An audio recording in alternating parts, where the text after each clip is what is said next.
یہ کہتے ہیں کہ بعض اوقات ایسے لوگ ہوتے ہیں جو گلوکار قسم کے ہوتے ہیں اور وہ نعتیں میوزک کے اوپر پڑھتے ہیں، باقاعدہ تمام آئٹمز ہوتے ہیں میوزک کے، تو اس کو سننے کی کیا شرعی حیثیت ہے؟ موسیقی حدیث میں منع ہے، نبی کریم صلی اللہ علیہ وسلم نے قرب قیامت کی علامات میں سے یہ بیان فرمایا کہ آلات موسیقی کو حلال کر لیا جائے گا، لہٰذا وہ منع فرماتے ہیں۔ اور وہ یہی کہتے ہیں کہ اگر چاہے آپ میوزک اچھے کلام کے ساتھ سنیں، برے کلام کے ساتھ سنیں، چونکہ میوزک کے اثرات ایسے ہوتے ہیں کہ دل میں خرابیاں پیدا ہوتی ہیں۔ انسان ایک دفعہ اچھا کلام سنتا ہے، جب شوق پیدا ہوتا ہے تو برے کلام کی طرف بھی بڑھ جاتا ہے، تو وہ جانب احتیاط کو اختیار کرتے ہوئے مطلقاً منع کرتے ہیں کہ چاہے پاکیزہ کلام ہو چاہے برا، یہ نہیں سن سکتے۔ کسی نے مجھے کہا ہے کہ اللہ تعالیٰ نے میوزک اس لیے حرام کیا ہے کہ یہ اللہ کی یاد سے غافل کرتا ہے، لہذا نعتوں میں جو میوزک ہوتا ہے وہ حلال ہے کیونکہ وہ اللہ کی یاد سے غافل نہیں کرتا۔ اس بارے میں رہنمائی فرمائیں۔ یہ غلط ہے، میوزک اللہ کی یاد سے بہرحال غافل کرتا ہے، اور نعتوں میں میوزک ڈالنا تو ویسے بھی نعت کی توہین ہے۔ آپ صلی اللہ علیہ وسلم کی تعریف ہو رہی ہو تو اس میں تو بڑی ادب اور تمیز کے دائرے میں رہنا چاہیے۔ میوزک سے کیا ہوتا ہے، انسان کا تھرکنے کا دل کرتا ہے، تو اکثر ہم نے دیکھا ہے کیا ہوتا ہے جب نعتیں ایسی اس میں میوزک لگا ہوتا ہے کہ لوگ ناچنے کا دل کر رہا ہوتا ہے، تو وہ چیز جس پہ ناچنے کا دل کرے وہ تو نعت کے ساتھ کی عزت نہیں ہے بلکہ توہین ہے۔ رہا یہ مسئلہ کہ میوزک اللہ کی یاد سے غافل کرتا ہے، تو اس کی سب سے بڑی دلیل یہ ہے کہ اکثر میوزیشین لوگ تلاوت اور ذکر سے غافل ہیں، اور میوزک سننے والے لوگ تلاوت اور ذکر سے اکثر غافل ہوتے ہیں۔ اللہ کی یاد میں جب آپ دل لگائیں گے تو انشاءاللہ ان چیزوں سے آپ کو خود ہی نفرت پیدا ہو جائے گی،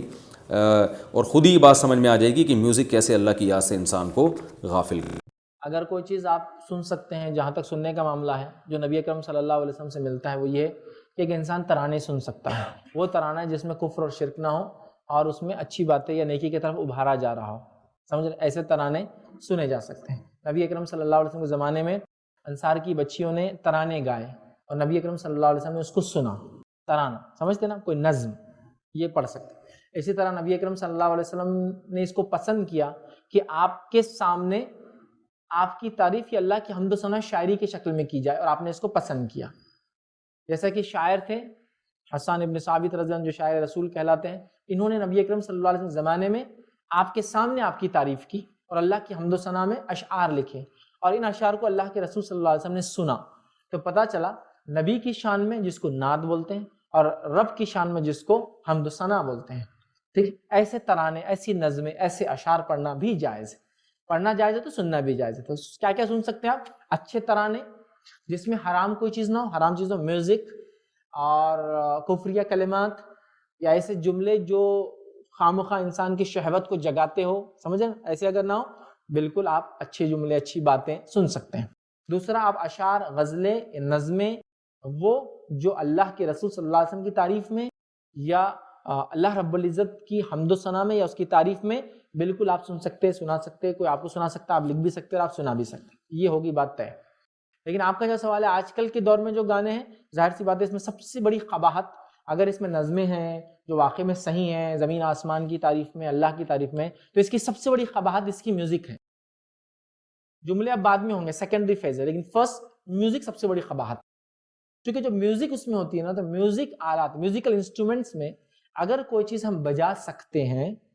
اور جو موقعوں پر بجا سکتے ہیں، تو وہ صرف ایک آلہ ہے جو آپ صلی اللہ علیہ وسلم نے اجازت دی، اور وہ بہت چند موقعوں پر بجایا جا سکتا ہے، اور وہ ہے دف۔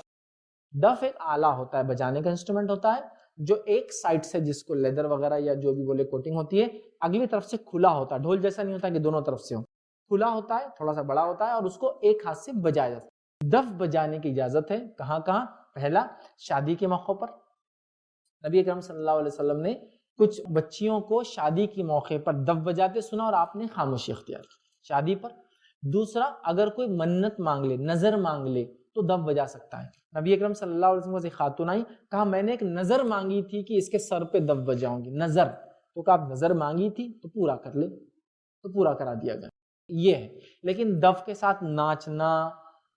ہاں، اور اس کے ساتھ عورتوں کا اتنا زور زور سے گانا کہ پورے سڑکوں تک آوازیں چلی جائے، ٹھیک ہے، یہ سب نہیں، تو وہ لمیٹیشنز میں، ٹھیک ہے۔ تو چھوٹی بچیاں اگر دف بجا کے کچھ گا لے، ترانے وغیرہ، نعت، حمد و ثنا، ٹھیک۔ اسی طرح جو ہے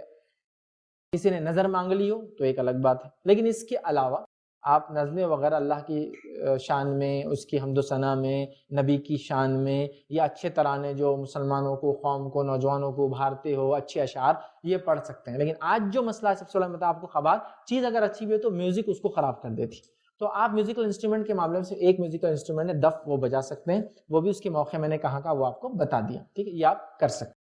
ٹھیک ہے۔ آج کل کے گانے تو اس میں میوزک سب سے بڑا ایشو ہے، جو کہ ہمارے لیے جائز نہیں، حرام ہے، لہٰذا اس کو سننا میں کہوں گا درست نہیں ہے، وہ اس کے اشعار ہو سکتا صحیح ہے۔